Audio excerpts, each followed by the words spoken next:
E torniamo a parlare dell'odissea legale e umana di Eleonora, la bimba di 10 anni nata tetraplegica, invalida al 100% per errori medici. La Cassazione si è pronunciata sulle responsabilità. In quella sala parto, sentite.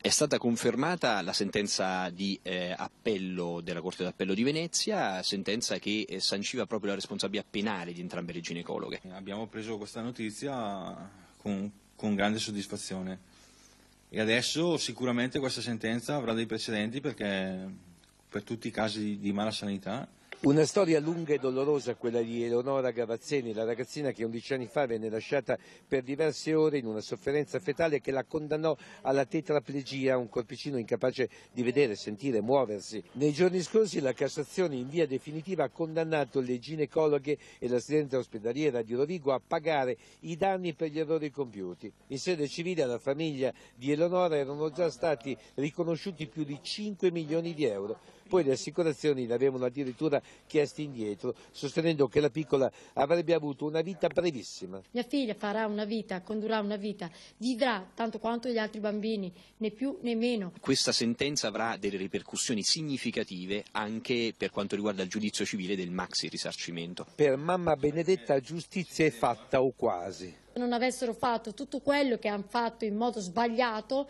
la bambina sarebbe sana. E per farla finita davvero l'appello di papà Davide. Io chiedo all'AS 5 di Rovigo, al direttore Compostella e alla dottoressa Cristina Di Bello di rinunciare all'appello formato a Venezia, perché è inutile continuare a spendere soldi pubblici anche.